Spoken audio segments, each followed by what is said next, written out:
Welcome to This Week in Surgery Centers. If you're in the ASC industry, then you're in the right place.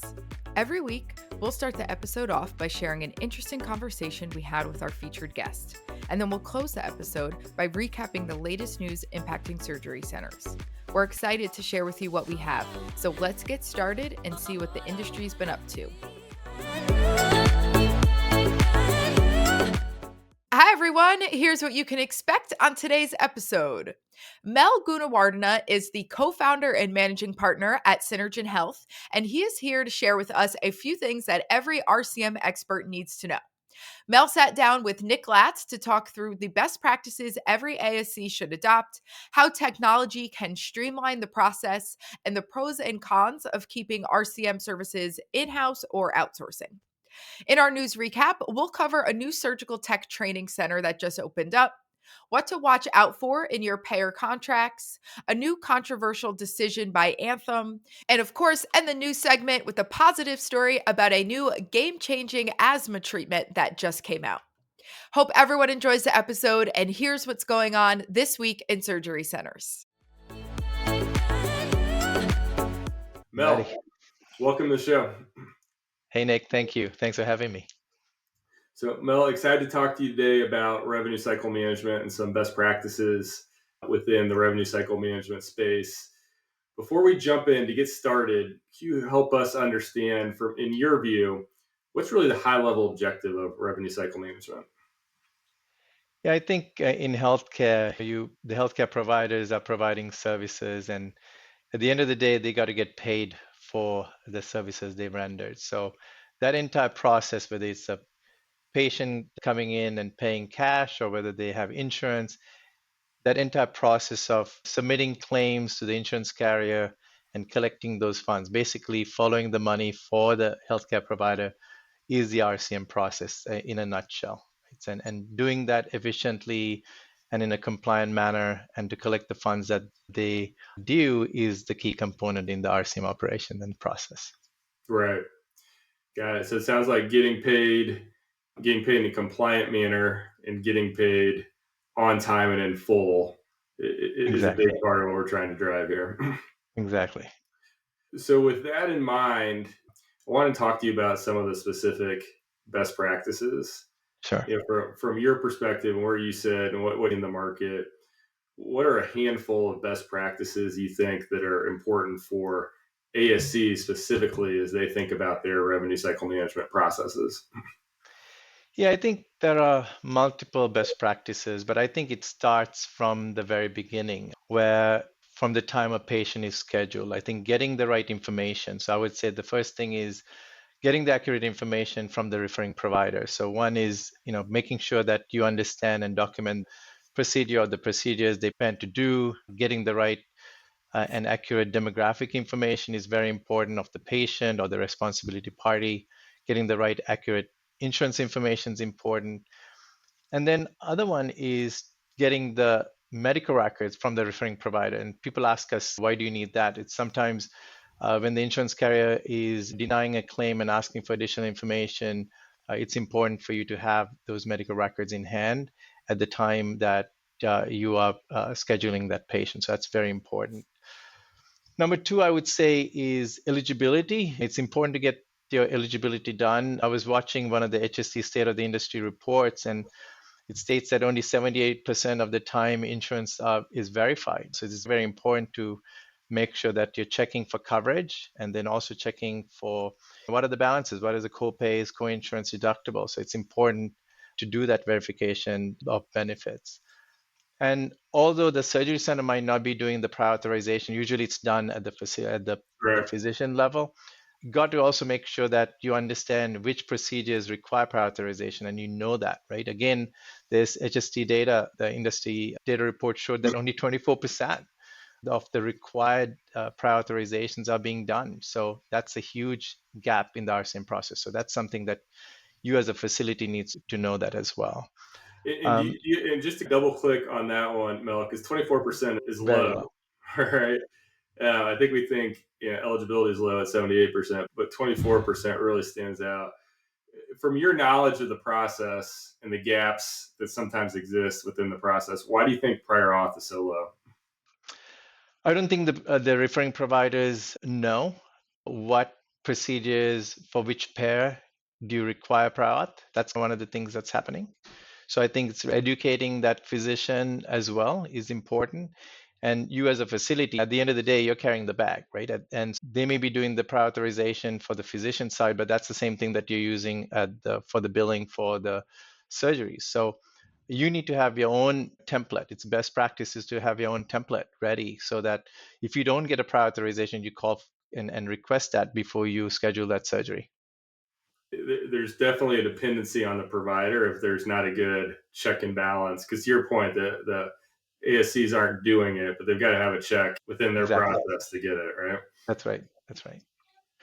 Okay. And a couple other items that I would say as a best practice is collecting patient balances up front with these high deductible health plans.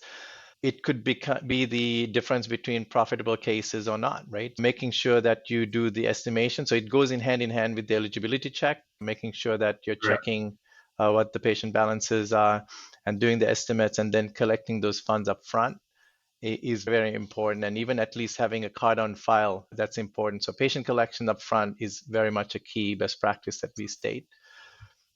And then if you go to the next two steps, I would say is getting the claims out.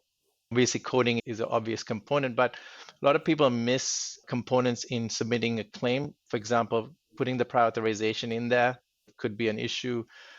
And then also, if you're doing implants and if you have excess supplies, making sure those invoices are part of the billing and included is very important. It could be a case of whether you're running profitably or having a case that you're losing money. So it's important to have the right information going every time in your bill. And then finally, I think you got to have a robust denial management process. And in this case, I would say making sure that you have a denial management playbook. So especially if you have a denial management or billing team, to ensure that there is consistency in what you're doing and how people are fixing those claims, we recommend that you have and document for each pair and procedure and denial code and remark code, you have a fix that's documented, right? And that you can share with your team so that there's consistency in the way they fix the claims, that it's accurate and timely. And then you can continue to work through it if it's not working right to improve it or tweak it. So I think those are the main items I would consider best practices. And on top of it, of course, you got to have your reporting and analytics. You got to be able to track everything that you're doing. So I would say those are the key items that I would consider as best practices. Yeah, I love that documentation from a denial management best practice, and it seems specificity is important there in terms of the type of denial and the next steps that need to happen from that. I got to imagine that processing a lot of volume helps to have that many reps seeing that many types of cases in terms of the documentation of some of those edge cases. That's exactly right. And I think one of the other key things is that people, the old method is you're assigning pairs to a certain group of people. So you say, hey, you work the Medicare claims and you work the commercial United Healthcare claims. And the reason they used to do that is that if you're continuously working the same type of pair, hopefully you're getting used to it, right? And we are saying, no, let's codify it. So what we've done is we've codified it, meaning we've taken the pair ID, procedure code, denial code, remark code, and sometimes we may even add the diagnosis code and say those combinations, there is a fix. There is a definite fix how to do that, right? And if you can document, it takes time for you to do it. There can be thousands of combinations, but the fixes are maybe only 6 or 7 fixes, right? So determining the fix based on the combination and providing that as a document to your team can be very important and helpful. Yeah. And have you found with your own team, Mel, that if you get the fix right across those thousands of permutations and combinations, that it eliminates a lot of the back and forth around those denials? Absolutely, because you could have multiple secondary denials coming in, right? So you may have to touch the claim multiple times, and especially as in a client that when you're working with clients that their key thing is they want cash flow, right? And every time a claim gets denied and you work a claim again, it's another 45 days added to your rev cycle process. So you're denying the cash flow coming into that facility. Yep. Got it. Okay.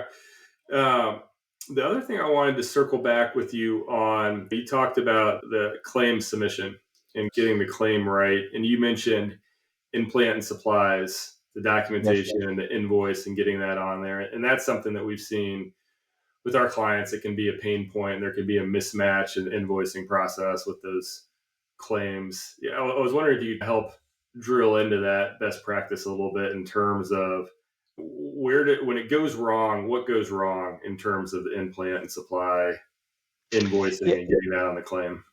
yeah. Again, I think there are you could have a claim go out just having the claim information. That means you're coded the claim and you're submitting the claim without the invoice, but you're still getting paid, right? You can get paid for the facility fees, but what you're missing is that high dollar implant or excess Yeah, supplies that you've used. So if you don't have a checks and balances, some kind of a method to track it, right? And here's a high dollar claim that's just about to go out, but you don't know that there's a high dollar cost that you just incurred, right? So I think it's putting that process in place. Having, again, that's what I said, having tracking and trending, track that information to see the reporting is very important. Sometimes you may miss it. That could be if you're a management company processing thousands of claims, you could have one claim go through. But if you have the information and you're tracking things like profitability of a case and reporting on it, you suddenly quickly see that, hey, you're losing money here, right? So that means you missed something, you can quickly go in and do a corrected claim. But I think it's more about having the checks and balances up front, having that information up front before you submit the claims to be able to capture that data. So that's that component that we are talking about. And where it's missed is because people don't have the checks and balances before the claims go out. sure. Got it. Okay. That's helpful framing in terms of kind of best practices through the life cycle. I think oftentimes, revenue cycle is thought of as a people-based process, a people-based business, but more and more there's automation and technology that are playing an increasing role. Can you talk a little bit about that in terms of what role does technology play in the RCM process today, and how is that evolving? Yeah, so technology can play a huge role, I would say, in the RCM process, especially with the costs going up now and the reimbursements are not catching up at the pace the costs have been going up. And we also believe that there are three components in the RCM process to work in sync to make it effective. So it's three things. One is what you just mentioned, people. The other one is process and then technology. And from a people perspective, I would say in the last 5 to 10 years, people have looked to lower their costs by utilizing some kind of offshore operation or leveraging some of that. And it doesn't mean it may have been that the costs have gone down, but it doesn't immediately mean that it's better quality or better outcomes. So technology is very important, and I feel it's imperative for you to leverage the proper technology. And if you do that right, you could have better outcome and lower costs. And if you look at the entire RCM process, there are so many components that clients may be already using, right? For example, eligibility. Eligibility checks can be done, but there is a component for coverage discovery, right? So why does coverage discovery is needed? Because sometimes you may have the primary pair, but you may not have the secondary or tertiary pair that has been captured at the time of registration. So if you have coverage discovery, you can get that information as well, right? So sometimes, or if they have no coverage, you may run coverage discovery and be able to capture that. So that's one thing that you could use the tools for. If you go down that line, patient responsibility component, tools like Clarity, where you can load contracts and do estimations, is very important because people have done so many surveys and seen that patients don't like getting a bill afterwards. They like to know what is expected up front, right? So having that patient estimation component and having the right tool there, I think is very important in our opinion. Some of the other tools like coding, the AI assisted coding is now becoming more and more mainstream, and maybe not for all specialties, but it's becoming a big component. One, to reduce the cost and improve the accuracy. So these are some of the highlights that things have been working, people have been utilizing. I also think that there is a lot of opportunity in the denial management space. This is where the heavy lifting that's happening. Today, a lot of companies and central billing offices use workflow management systems, but most of those just are used to manage queues, assign claims, and track productivity. But I mentioned earlier that there is a denial management playbook. So if you can incorporate it into a technology that's something that we utilize, and have the system drive based on those components I mentioned. For example, pair ID, denial code, procedure code, remark code, and those combinations, and have the fix and based on that, if it's recommending fixes, you can now really drive the efficiency and accuracy. And then if you can also integrate with, for example, a billing platform and do bulk fixes, right? For example, if there's a combination and there are multiple claims that have the same combination, and if you can fix it in bulk, now you can really drive efficiency. So there is a lot of technology that's continuing to evolve. And if you utilize it right with the RCM in the operations, I think you can really drive that efficiency and the outcomes that you need, and also lower the cost Right. overall. I appreciate that walkthrough. And you mentioned AI, and I think it's something that all healthcare technology providers are adding in their product marketing materials and talking about AI enabled. And you mentioned the specific use case around coding. Can you double click on how AI can help with the coding process and what information those AI models can get trained from? Yeah, so for AI, for example, machine learning to work, right? So what you got to do is you got to help train it. You got to train the system by one is you got to first look at when you do a manual coding, what are you really looking at? So from a documentation perspective, what's been documented and how has it been coded manually inaccurately? So that's one thing that you got to look at.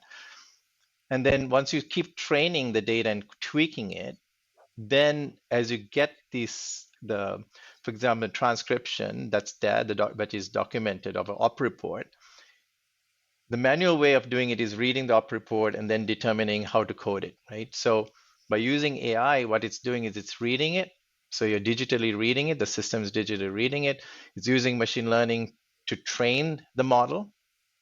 And then based on that and based on the historical data, it will now start recommending here are the codes, right? And you can get 95+% accuracy. And if it kicks it off, you can have it go to a manual queue to somebody to review. Even the automated ones, you can quickly manually review and submit it. What is needed is one is you got to have enough of a large enough data set to be able to train it, right? By utilizing reading, somebody has read it manually, coded it manually, and then you can use it, the machine learning to learn it, just like a human learning it, you're using the machine learning to learn it.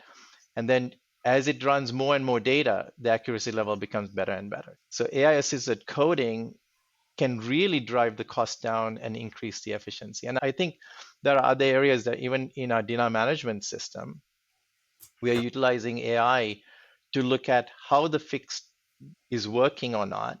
And it's looking at the data from the back end and coming up and saying, hey, the fix that you made before is not the fix that is paying. So here are some of the fixes that we are recommending using from the AI is coming and saying, hey, here's a fix, and I think you got to change the playbook to make the change to have the outcome that you want. So AI can be used in many ways. One is in the AI, the coding part that you were mentioning that we were talking about. We're also seeing in the patient side, propensity to pay. You can use looking at things like propensity to pay. Today, the patient collection component is important, but you can look at multiple data points. That's why people are using AI here and looking at multiple data points, not your credit scores, right? Looking at external data points and saying, hey, this patient has a propensity to pay. The patient has the capability to pay immediately. This patient doesn't have the capability. So you can change the model and the method you're utilizing in how you approach that patient when they come in up front or as well as at the back end if you're sending a statement.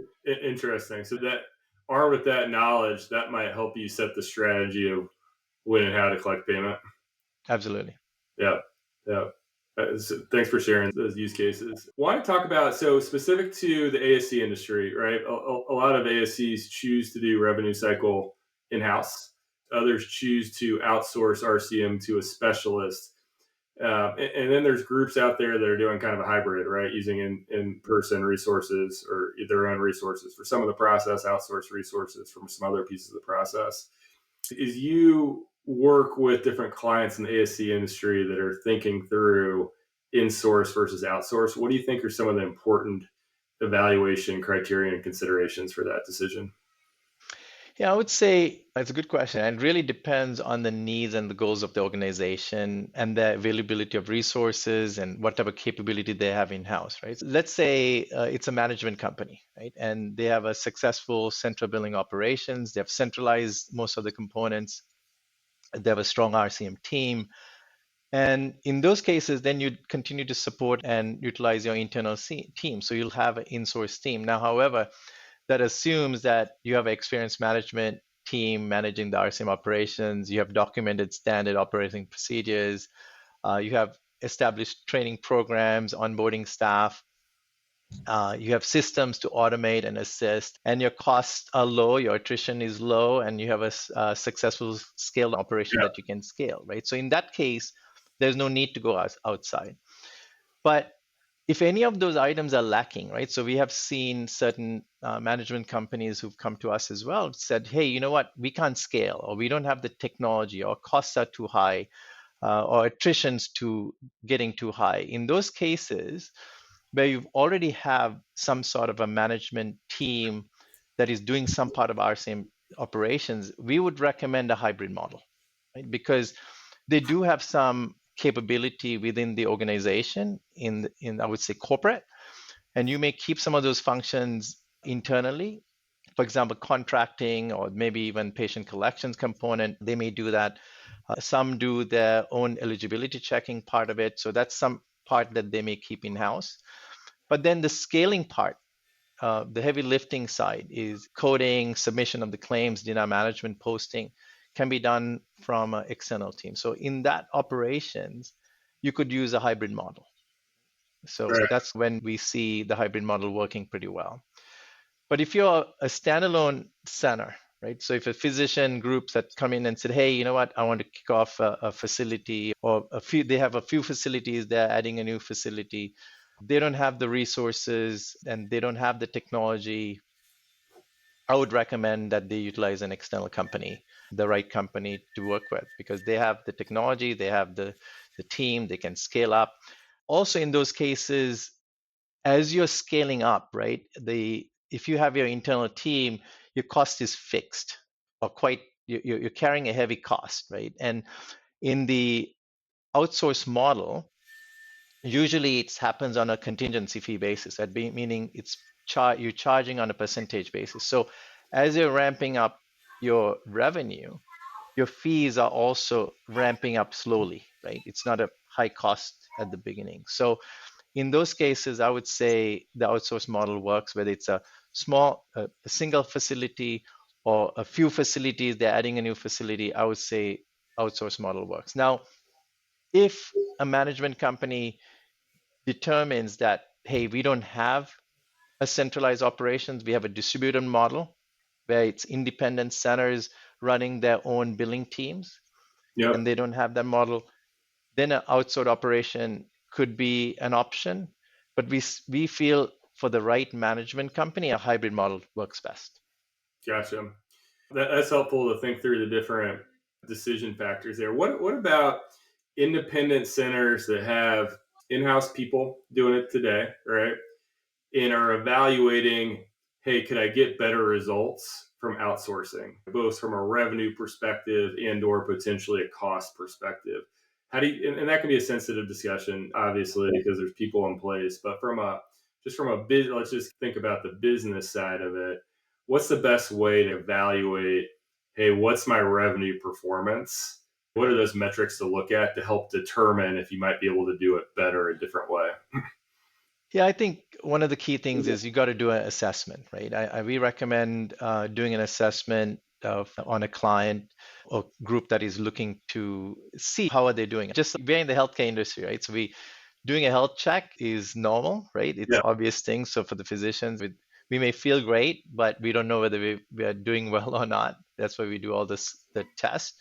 I would say to do a rev cycle assessment. An assessment can be done that will look at things like your days outstanding, your total AR, things like paid claim percentage, your bad debt, then your collections percentage of net revenue, there are a bunch of KPIs that you can look at: net revenue per case based on your specialty, denial trending, where you're at. So you can benchmark. There are companies we recommend our clients before we even engage a client. We always do a benchmarking, and that's, I think, is important. So if it's a facility that doesn't know how well they're doing or not, we recommend we recommend that they do an assessment at least once a year to see whether they're leaving money on the table. And based on that, you'll see where the opportunity is, right? Is it a question of, is it a coding issue, or is it there's people are not working the denial management properly, or is it a contracting issue? They've not done any contract renegotiation in the last 2 years. If you have not done something contract renegotiation for the last 2 years, there's definitely an opportunity there. So it's a question of where it is, and then determining whether you outsource or not. I think again it depends whether the team internally has the capability to do that, right? And it is very sensitive. But at the end of the day, if you're not running profitably, then you will not have an operation. You may not have a center at all. And I think in those cases, depending on the company that is working, you could have a company come in and say, hey, you know what, we'll provide part of the services and you provide the other part of the services, right?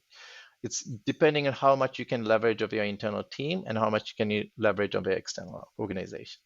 Sure. So your assessment is very important. Got it. Love that. Okay. Mel, final question for you here, and this is one we do each week with our guests. What's one thing our listeners can do this week to improve their surgery centers? Yeah, so if there's one thing that to be done, I would make sure that they're tracking and trending and reporting the most important KPIs for the RCM operations. And we believe in the statement that you cannot manage what you don't measure, right? So it's really important that you're tracking your data. So as I mentioned earlier, some of the KPIs are days sales outstanding, the DSO, total AR, and over 90 days. It's a good benchmark to look at. Paid claim percentage, bad debt percentages, collection percentage of net revenue, and then denial trending, right? As a percentage as well as trending. You got to be able to trend it to understand what the root causes are. And then finally, profitability per case. It's really important that you are tracking and trending that information. And I would say by measuring, you can really determine the root causes and focus on the areas that you may be having challenges. And then based on that, you can really transform your RCM operations. Fantastic. Thanks so much for joining us, Mel. Thank you for having me. Thanks, Nick. As always, it has been a busy week in healthcare, so let's jump right in. Plaza College in Forest Hills celebrated the opening of its state-of-the-art certified surgical technologist simulation operating room on November 15th. This $1 million facility is the first of its kind in Queens, and it's designed to replicate the working environment of New York City's top hospital operating rooms. The new learning center aims to address a critical shortage of surgical techs in New York City, a problem that affects hospitals and surgery centers' ability to meet the rising demands due to high turnover and just low awareness of the profession in general. The program's inaugural class of 20 students will receive hands-on training in healthcare sciences, surgical techniques, and clinical practice.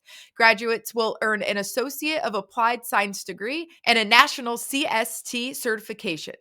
The ribbon-cutting event drew leaders from 11 major hospitals, underscoring the program's importance to the healthcare industry.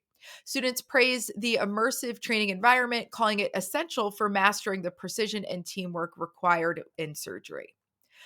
Plaza College Provost Charles Callahan IV emphasized the program's commitment to addressing the personnel shortage while also providing career opportunities for Queens' diverse community. Now, with staffing shortages impacting surgery centers, this program will expand the pool of trained surgical techs, which will hopefully have a downstream positive impact. And hopefully this facility is a success so that others around the country can follow in their footsteps and we can start to tackle or continue to tackle the staffing shortage problem. All right, next story. In the November-December issue of ASC Focus, Rob Kurtz wrote a great article sharing some red flags to look for in your payer contracts. The article really stresses the importance of scrutinizing contract language and pushing for favorable terms. So one key area to review is payment updates. So Brandon Fazio, who is the Senior Director of Financial Analysis for ASCs for Community Health Systems, advises ensuring contracts linked to Medicare percentages include provisions for annual rate adjustments. Without this, reimbursement may lag behind Medicare's updates. Susan Majewski, who is the Chief Operating Officer at Bedford Ambulatory Surgical Center, warns against multi-year agreements, which can delay coverage for new procedure and specialties. Contracts should also clearly define the mapping of procedure codes into payment groupers, as missing details could obscure reimbursement rates. They also shared two other gotchas. With rising supply costs and stagnant reimbursements, Majewski emphasizes the need for implant carve-outs to cover expenses. And then Fazio highlighted trends where payers assign low default rates for non-Medicare covered procedures, potentially making them unprofitable for surgery centers. And obviously, mastering contract negotiations is vital for surgery centers to maintain profitability and sustainability. Addressing problematic clauses and securing favorable terms will allow you to protect your surgery center's financial health in an increasingly complex payer environment. And lastly, our podcast theme for the month of January 2025 is going to be all about payer contracts. And we're going to cover how to really get in sync with your payers and even stay one step ahead, how to leverage data in your contract negotiations, and a lot more nuances that go into managing contracts. So if this is a sticking point for you, make sure you catch those episodes starting January 7th. Okay, third story. Anthem Blue Cross Blue Shield has announced a very controversial new policy affecting patients in Connecticut, New York, and Missouri. It will no longer cover the full duration of anesthesia for surgeries that exceed an arbitrarily determined time limit. This decision, condemned by the American Society of Anesthesiologists, as you can imagine, could leave anesthesiologists uncompensated for critical care if surgeries run longer due to complications or other factors. Anesthesiologists play a pivotal role in patient care, tailoring anesthesia plans based on individual health needs, managing unexpected complications, and ensuring patient safety throughout surgery and recovery. Payment for anesthesia typically considers the total time required from pre-op assessments to recovery transitions. And under Anthem's policy, bills exceeding this preset time limit will be denied regardless of medical necessity or circumstance, which is frankly unfathomable. I can't imagine being an anesthesiologist knowing how do you balance what is in the patient's best interest, but also about your time, like your time and getting paid for your expertise. So it's super bizarre. Dr. Donald Arnold, who is an ASA board member, called the move a cynical money grab, accusing Anthem of prioritizing profits over patients. This policy undermines trust between Anthem and its policyholders, who expect their insurance to cover all essential care. Critics argue that the policy not only jeopardizes patient safety, but also penalizes anesthesiologists for providing comprehensive care. So, this policy could significantly impact surgery centers where timely and safe anesthesia is critical. We just reported 2 weeks ago on the results from ASCA's 60-second survey, where the majority of ASCs finally said that they were in a good place with their anesthesia contracts and felt like they had adequate coverage. But now, with this, ASCs may face increased financial pressure if anesthesiologists refuse to contract under these terms, which will lead to delays or complications in patient care. Anthem's decision also adds a new layer of complexity to payer negotiations, emphasizing the need for surgery centers to advocate for fair and patient-focused policies. Again, this only for now impacts Anthem in Connecticut, New York, and Missouri, but I would imagine that we can expect it to expand. And the ASA is urging patients and providers to voice their concerns to state insurance commissioners and legislators. And we can only hope that other payers will see the backlash that Anthem is receiving and do not follow suit. We will definitely keep a close eye on this story and how it evolves and share any updates. But I also want to echo what the ASA is saying. Let's all voice our concerns for this and how it could truly impact patient safety. Okay, and to end our new segment on a positive note, researchers have developed the first new treatment for asthma in half a century, offering a potentially game-changing therapy for people with asthma. In this study, the drug benralizumab, now I got that pronunciation from YouTube, so please forgive me if I've totally butchered that. I'll put it in the episode notes and you could see how it's actually pronounced and spelled. But this drug was found to be considerably more effective at easing asthma attacks than the current steroid tablets. So it's administered as an injection, and when it reduced the need for further treatment by 30%. Asthma and COPD cause an estimated 3.8 million deaths per year globally. So, treatment for both conditions have unfortunately barely evolved in the last 50 years, but hopefully that will change with this new study. And the study lead, Professor Mona Bafadel from King's College London, said, "We hope these pivotal studies will change how asthma and COPD exacerbations are treated for the future, ultimately improving the health for over 1 billion people who currently live with asthma and COPD across the world." And that officially wraps up this week's podcast. Thank you, as always, for spending a few minutes of your week with us. Make sure to subscribe or leave a review on whichever platform you're listening from. I hope you have a great day, and we'll see you again next week.